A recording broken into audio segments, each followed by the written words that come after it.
tā, dargie draugi, šodien 21. augusts, patiesībā pašas augusta beigas, un jāsāk jau domāt par ziemu. Šodien sāksim tādu vienu lielu darbu, sašaurināsim ligzdas un sagatavosim visu ziemai, lai mēs varētu tuvākajās dienās uzlikt salveti pret vartozi un kaut kur septembra sākumā sākt piebarošanu. Kas mums ir?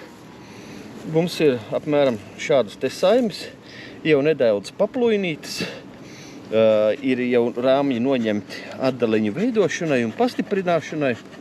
Tas ir apzināti tā darīts, lai mums būtu tagad mazāk darba. Šeit mums ir 1, 2, 3, 4, 5, 7, 8, 9, 10, 11 rāmji. Būtu forši atstāt uz 7, 8, maksimums 9 rāmjiem. Šis ir atstājums.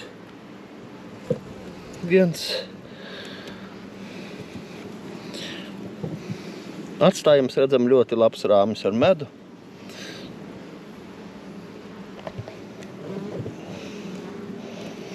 Divi.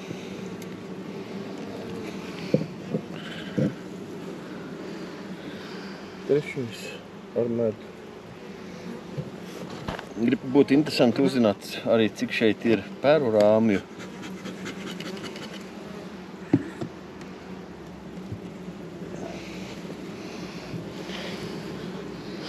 Ceturtais.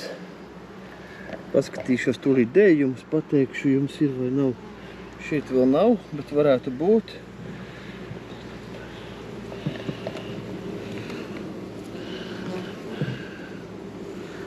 Piektais jau viens ar periem, jā? Peri. Tā dējumus neredzu un arī varbūt nevajadzētu meklēt. 2, 4, 5. Sastais rāmis.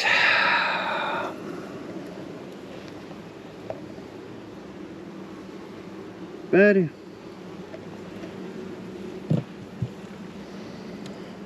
Septītais rāmis.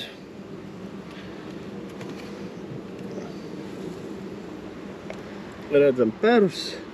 Es redzu arī dējumus. Ticiet man.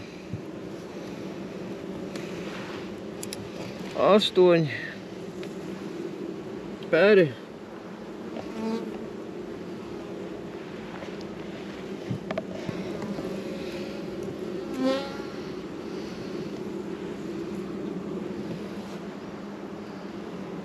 Barība 9.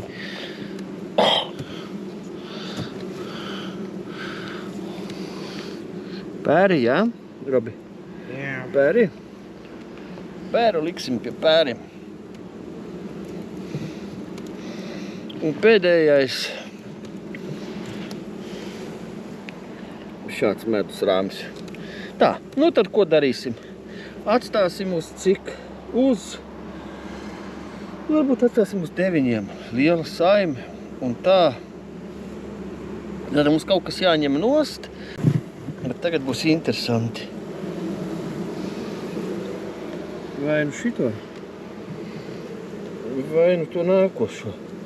Vai nu abus divus? Labi, ņemsim abus divus šito.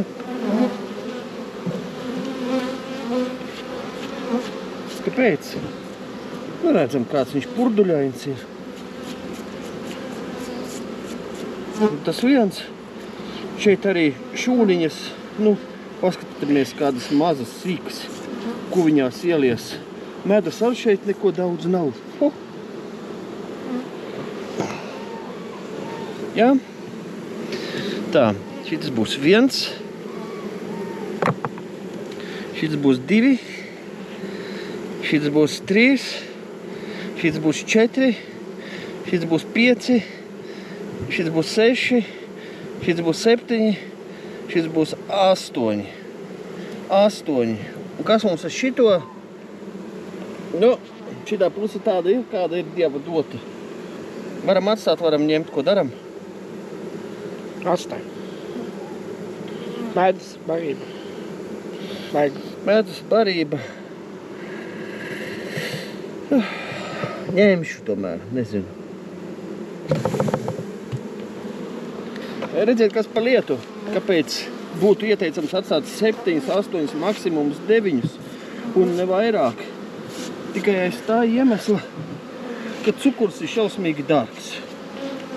Ja mums cukurs būtu normālās cenās, varētu visu atstāt un visu darīt un piebarot tā, lai bites pielē visus rāmjus mums pilnus. Savukārt šajā situācijā, kas ir, kad cukuru es varu dot visai ierobežoti, tomēr prātīgāk ir sašaurināties, lai tas daudzums, ko es varu atļauties, 10 kg uz saimi, ja? Lai tas saietu, teiksim, rēķinam 2 kg uz rāmi. Ligzda ir sakārtota, šeit ir spraugas, un es arī viņas pataisīšu, lai bites, kamēr silts laiks, var iet ārpus ligzdas dzīvoties. Šeit būtu vieta pakojumam, bet pakojumu es likšu tikai februārī, ja likšu vispār. Kāpēc? Daži bitenieki iesaka, ka vajagot nopakot šeit ielikt pa putu plasta gabalam, lai bitēm būtu silts. Ok, silts viņām būs, bet būs viena lieta, tūlīt pēc jaunā gada jums būs peri. Sāksies perošana, būs augstumi un dažādas temperatūras svārstības, kā rezultātā tie peries bojā un saime atkal audzēs jaunus perus, viņas spēks izsīks un viņi var aiziet bojā. Tātad tas nav prātīgi. Manā skatījumā tas nav prātīgi pakot bites uz ziemu.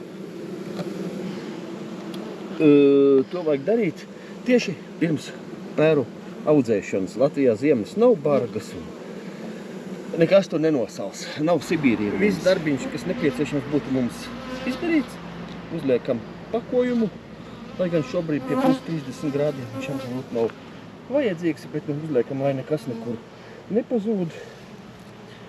Liekam virsū jumtu.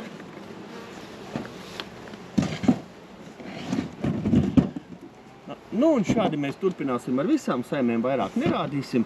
Tātad galvenos principus parādīja 7, 8, 9 rāmji. Viens, otrs jāpaskatās katrs rāmis, lai neiznāk tā, ka jums ligzdā paliek neuzvilktas vai daļai uzvilktas vai maz uzvilktas jaunās šūnas, kur bites nevarēs saliet sīrupa rezerves, jo šūnas vairs viņš šajā laikā nevelk. Apskatāmies, vai mums ir peri un sakārtojam ligzdu tā, lai peri mums ir vienkopus un barības rāmji ir visapkārt. Un vēl paskatāmies, ja mums kaut kāds defektīvs rāmis ir, bet viņā peri, tad mēs šo rāmi noliekam pašā maliņā un atzīmējam šo saimi, ka mums jāpieiet pēc kādu laiciņu klāt un jāizņem šis te defektīvais rāmis. Tad tā uz saredzēšanos. Tad viss, turpinam strādāt. Darbs ir viens no nopietnākajiem biškopības sezonā.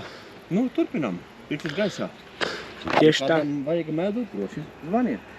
Jep.